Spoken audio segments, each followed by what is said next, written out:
Kinsta m'a dit, écoute, voici un compte de test. Tu peux tester et dire ce que tu veux, tu es libre sur le test de Kinsta. Bah écoutez, merci beaucoup, c'est ce qu'on va faire. Je vais même me réserver plusieurs parties pour à la fois parler de Kinsta, bien sûr, et de la façon dont on peut gérer son tableau de bord. J'ai déjà regardé un tout petit peu, mais je vais découvrir ça en même temps que vous. Pour l'instant, ça me paraît plutôt pas mal.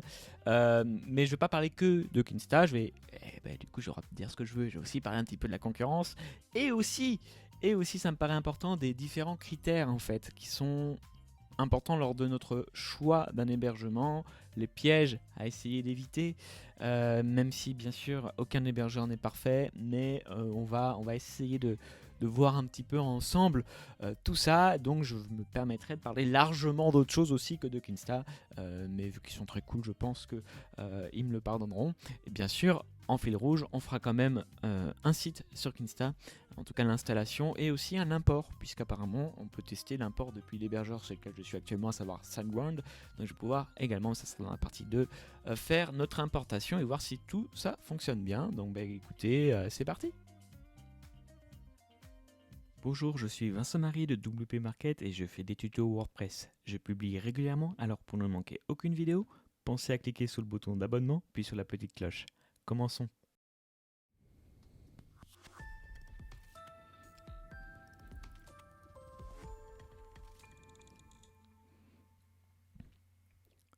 Alors il y a une chose qui me paraît très importante concernant les hébergements, c'est qu'il y a une forte concurrence et c'est très bien.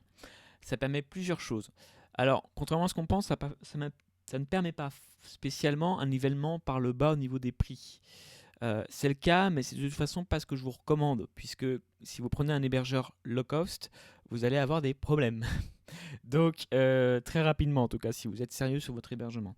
Parce que tout simplement le support ne suivra pas. Et or, un bon hébergeur, c'est avant tout un hébergeur qui est capable de fournir un bon support, puisqu'il y aura forcément, sans vouloir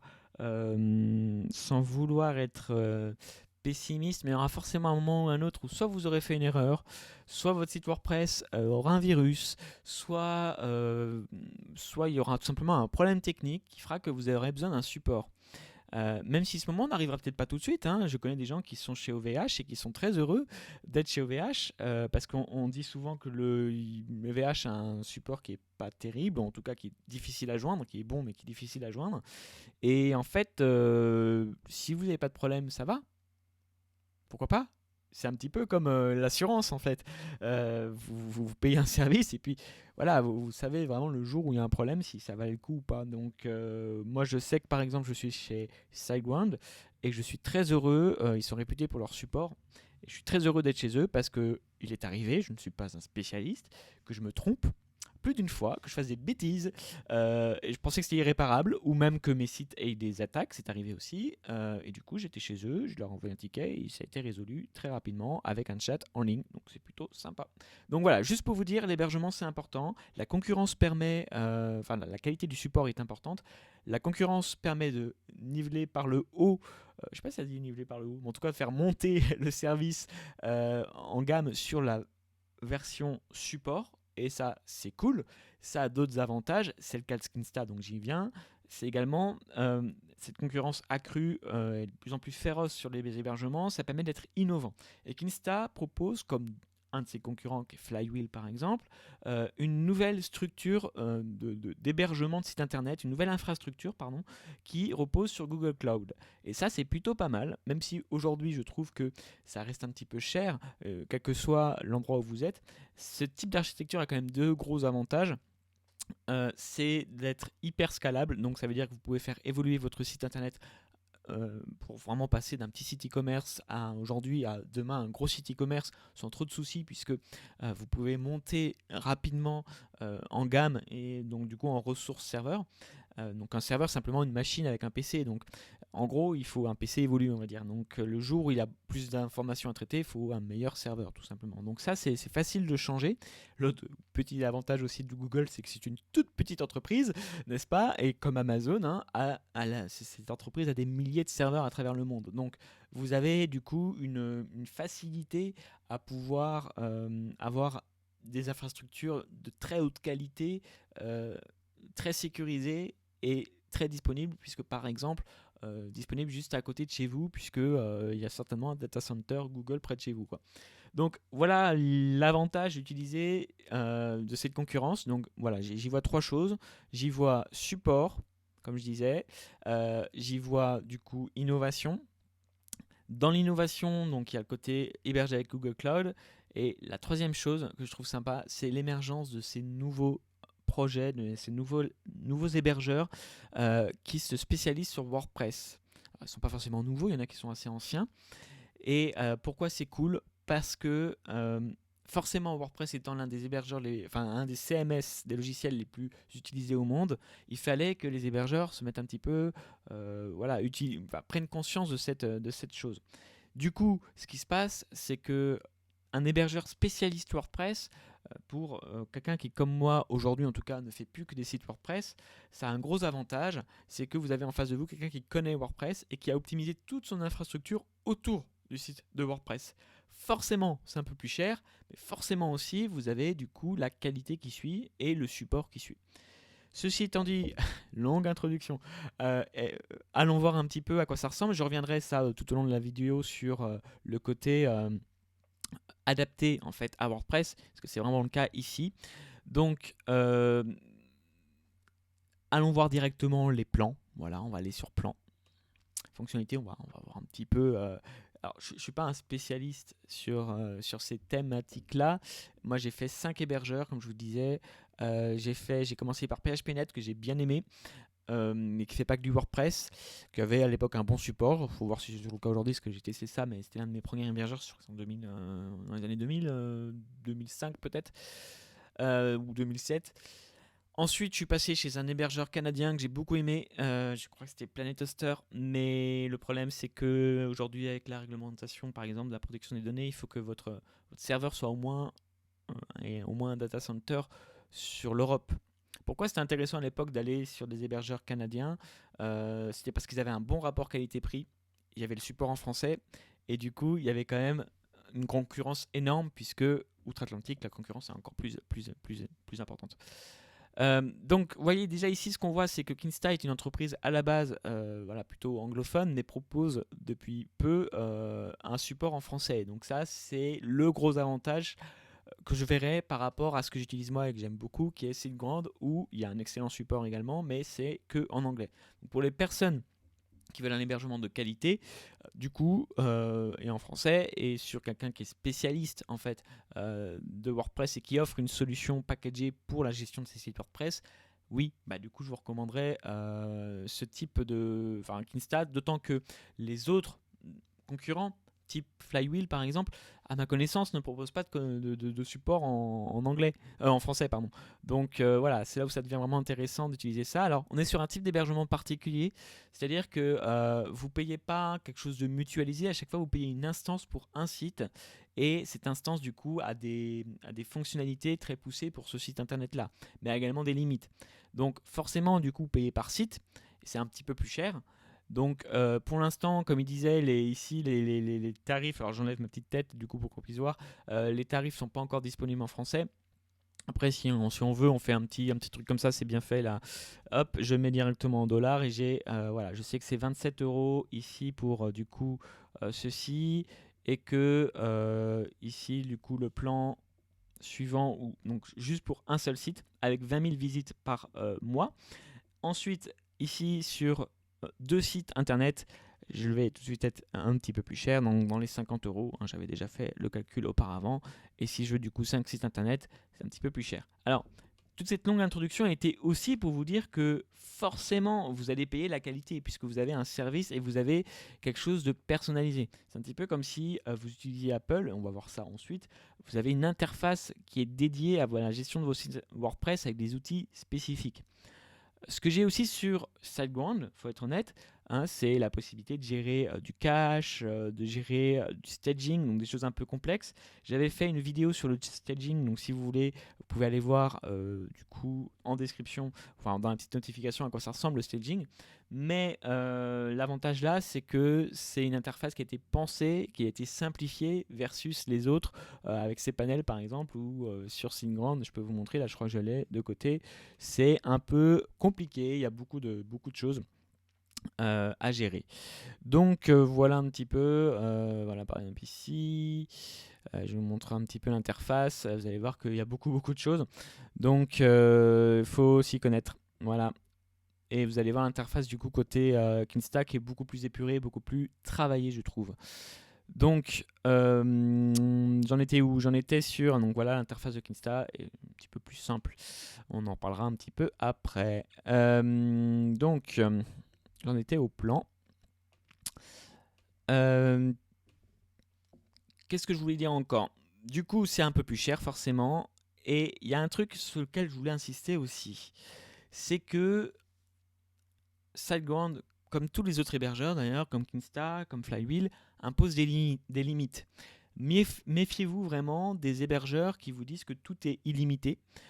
Parce que dans la vraie vie, c'est pas le cas. Et vous allez vous retrouver souvent, donc ça c'est aussi à avoir quand vous allez faire votre recherche d'hébergement, faites vraiment attention à la gestion des dépassements de ressources. Est-ce que, comme certains sans scrupules, ils vous ferment le site et vous disent voilà, tant que tu n'as pas payé le niveau supérieur, tu n'as pas le droit d'aller plus loin? Voilà, ça existe. Ou est-ce que ils sont un peu plus flexibles sur ça? Donc c'est normal qu'il y ait des dépassements de ressources, mais c'est normal qu'il y ait des limites physiques. Méfiez-vous comme la peste des hébergeurs qui disent tout est illimité. Généralement d'ailleurs c'est les low cost parce que c'est faux. Tout a une limite. Il y a des ressources partout, donc il n'y a pas de raison qu'il n'y en ait pas aussi là. Et le jour où vous découvrez que vous êtes hors de votre limite, bah, vous pouvez payer assez cher. Donc ça c'est mon premier conseil. Mon deuxième conseil c'est de prendre toujours, quand en tout cas vous allez héberger un petit site qui n'est pas forcément un site e-commerce ou voilà, un site dynamique, d'aller héberger avec le plan minimum pour commencer. Puis si besoin, si vous dépassez justement la limite, vous passez au niveau supérieur. Là, ça se fait un petit peu tout seul puisque dans le premier plan à 30 euros, 30 $, pardon, on est limité à un seul site. Donc forcément, c'est là où ça revient un petit peu plus cher. Si vous en voulez deux, bah, vous allez devoir du coup passer au plan supérieur. Encore une fois, une instance égale un site. Du coup, c'est plutôt un hébergeur si vous avez un petit site que je recommanderais si vous ne devez héberger qu'un seul site et qu'il est petit. Et au contraire, si vous avez plusieurs sites assez complexes, oui, ça vaut le coup là aussi d'aller chez Kinsta parce que, quand je dis complexe, c'est des sites e-commerce par exemple, parce que vous allez pouvoir héberger plusieurs sites dessus directement avec du coup tout ce support qui est excellent, plus des outils complémentaires, sachant que certains outils, comme on le voit ici, ne sont disponibles que pour certains plans. Et donc, la chose que je voulais dire, là j'y reviens, c'est que méfiez-vous aussi, enfin, c'est pas méfiez-vous, mais ayez bien conscience des ressources types quand elles sont limitées. Moi, il y a un défaut, je trouve, sur SiteGround, c'est que quand on me dit que je suis limité à 3 gigas, je comprends. C'est-à-dire que je peux mettre 3 gigas de fichiers sur mon site. Ok, ou sur l'ensemble de mes sites si j'ai plusieurs sites. Quand on me dit que je suis limité à un site, je comprends aussi. Mais des fois, il y a des trucs où nous, excusez-nous, là je parle aux hébergeurs, pauvres gens pas techniques, on comprend pas. Genre ici, on va avoir le PHP Worker. Voilà, on est limité à un certain nombre de PHP Workers. Sur OVH, c'est limité à un certain nombre de connexions simultanées à la base de données.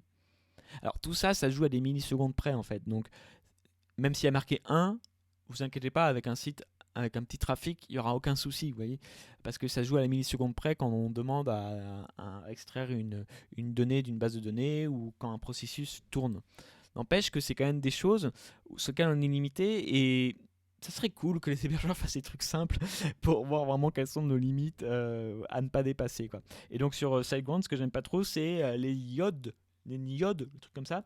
En fait, c'est le nombre de fichiers. C'est même pas la taille de gigas, c'est le nombre de fichiers. Et là, je me suis fait avoir parce que même si du coup j'ai plusieurs sites qui pèsent pas grand chose, comme à chaque fois mon site WordPress a beaucoup de fichiers, donc un site WordPress par défaut a énormément de fichiers, je tapais dans les 80-90% et du coup je me suis retrouvé bloqué à cause de ça. Or j'avais quand même pris quelque chose d'assez performant chez SiteGround. C'est pour vous dire, du coup faites attention vraiment à, si possible, avant de commander, allez toujours poser la question, là c'est facile apparemment, allez poser la question à votre hébergeur sur les ressources limites. Parce que si vous avez des besoins particuliers ou s'il y a des choses que vous ne comprenez pas, c'est important avant de signer, je trouve, d'essayer de comprendre. Pourquoi ça m'est arrivé cette mésaventure sur SiteGround? Parce que j'ai utilisé la fonction qui est quand même très sympa, qui permet de dupliquer ces sites. Et donc forcément, ça double par deux le nombre de fichiers. Et c'est comme ça que je suis arrivé à 80%. Alors, j'ai fait le ménage, ce qui n'est pas une mauvaise chose. C'est-à-dire que j'ai supprimé les sites que j'avais pas forcément, dont j'avais pas forcément besoin. Et du coup, ça a été. Mais voilà, c'est simplement pour vous dire, bon là je suis déjà à 15 minutes donc j'ai explosé le temps, mais je vous avais dit j'ai beaucoup de trucs à dire, pas forcément que sur Kinsta.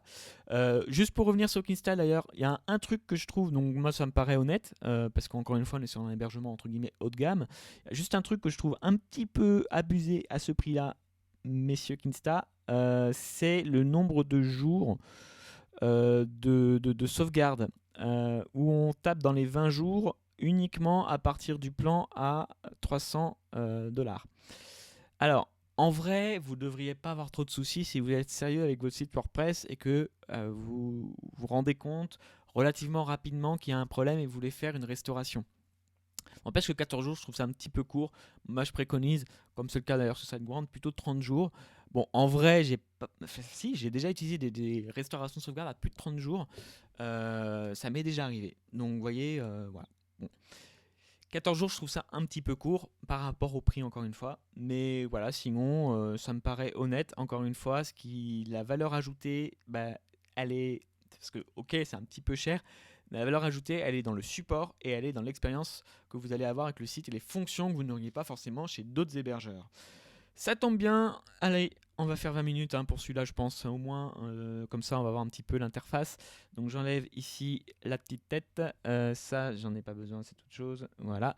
Donc, on peut ajouter un site très rapidement. Juste avant, voyons voir rapidement, du coup, le tableau de bord. Donc, ici, j'aime bien parce que je découvre en même temps que vous, mais ça, pour le coup, j'avais déjà regardé un petit peu. Voilà, je vais faire ça pour qu'on voit un petit peu mieux. Du coup, ici, j'ai les ressources et je trouve que mine de rien, c'est quand même. Voilà, je connais mes visites, je vois le nombre de gigas. Enfin, c'est des choses qui me parlent, quoi. Vous voyez, c'est pas comme sur SiteGround, le nombre de iodes ou voilà. Donc, au niveau de l'utilisation de mes ressources, je trouve ça plutôt clair. Voilà, et ça, comme je disais, c'est important.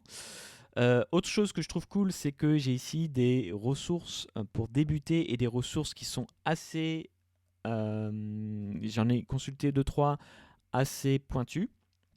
Un truc qui me paraît important, et là vraiment, c'est pour vraiment féliciter cet hébergeur et d'autres d'ailleurs aussi au passage, c'est qu'ils ont fait ça.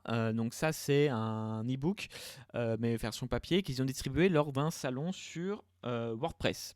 Un salon d'ailleurs qui est très connu des gens, c'est le WordCamp. Donc pour tous les fans de WordPress, vous connaissez. Donc là, il y en avait un sur Paris en 2019. C'était le 24, 25 et 26 avril 2019.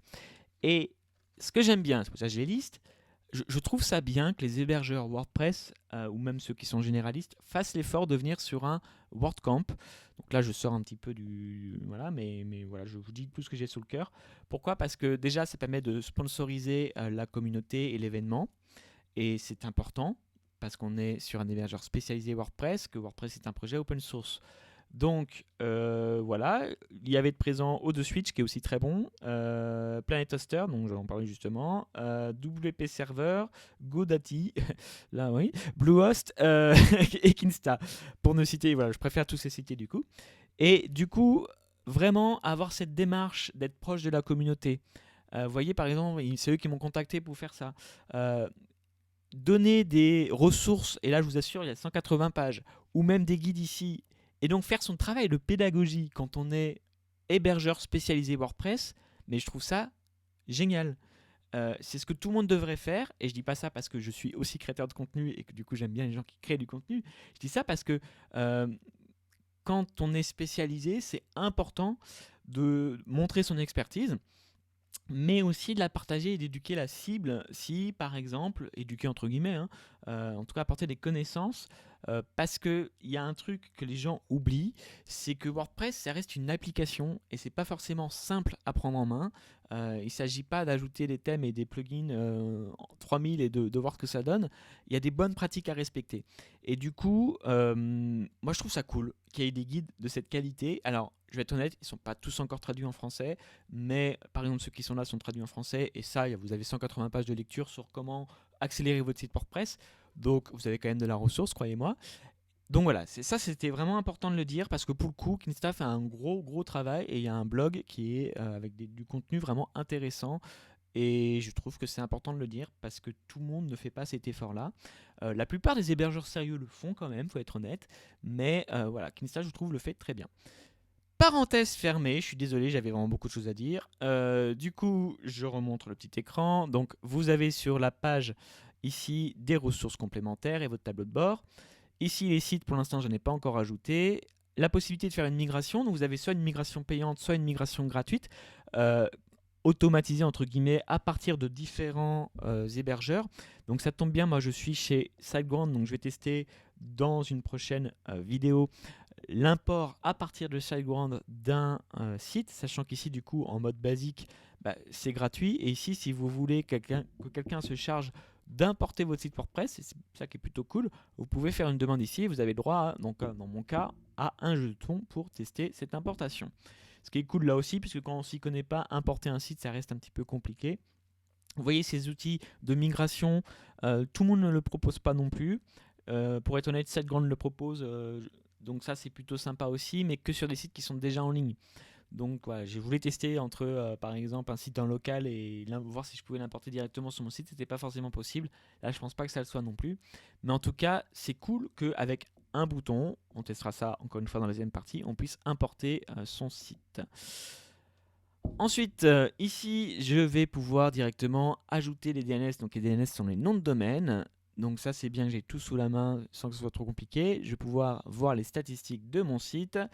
Ça, je trouve ça pas mal. J'ai ici la facturation et ce qui est pas mal, que vous allez retrouver également chez d'autres hébergeurs, pas tous du tout, c'est la gestion des utilisateurs. C'est-à-dire que c'est vraiment pro au sens où je vais, en ajoutant un nouveau utilisateur, lui demander que par exemple, il ne s'occupe que de la facturation.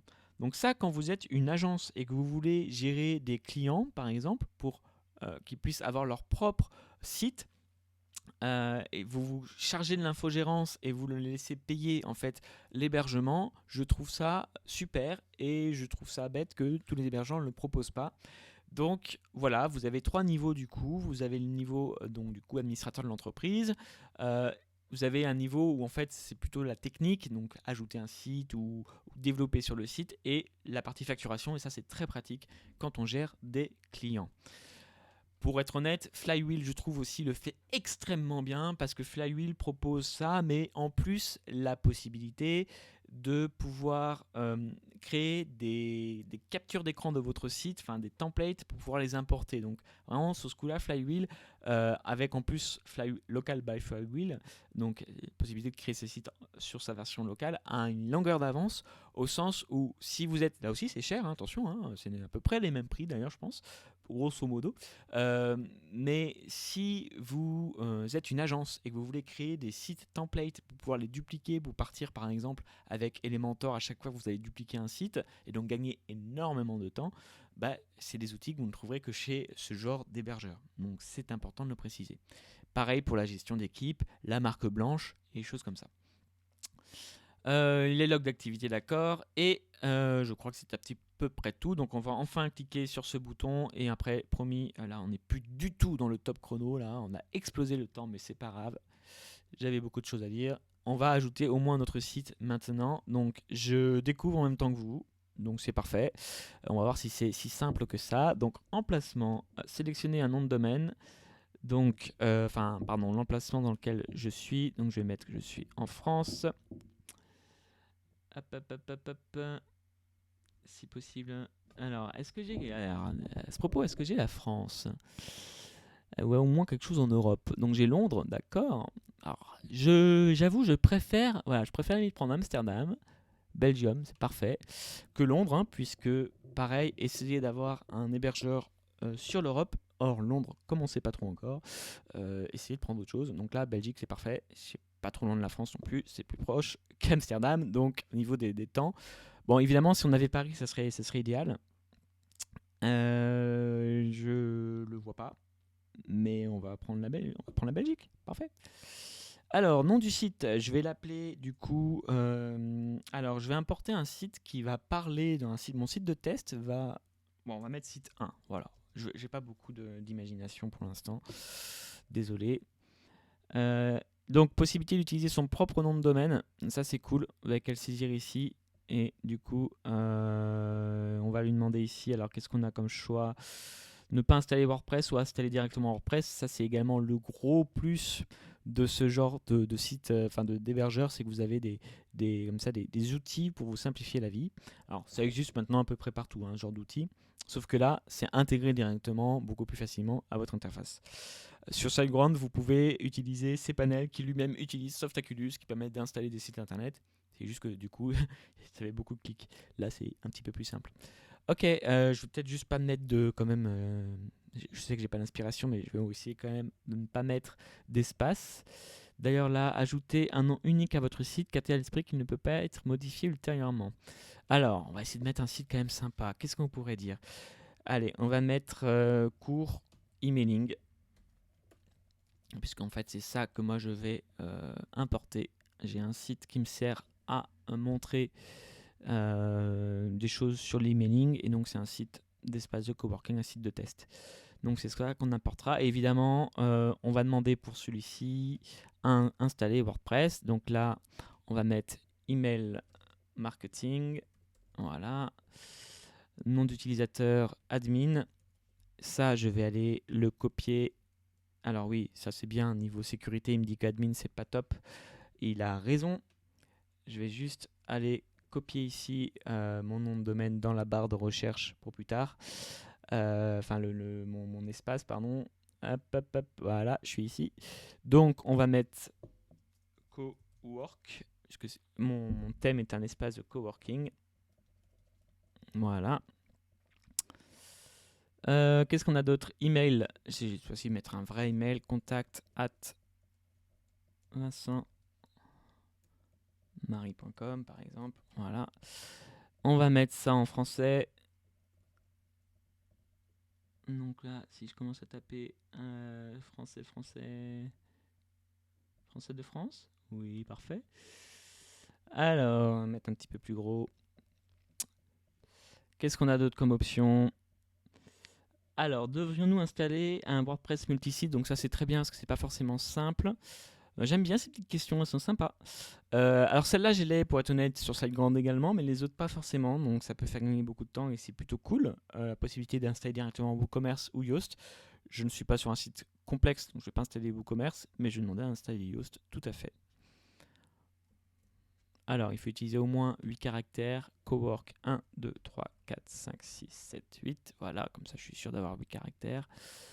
Je regarde juste un truc. Ouais, ça devrait être bon, hein, normalement. Pour plus tard, Cowork. Ok.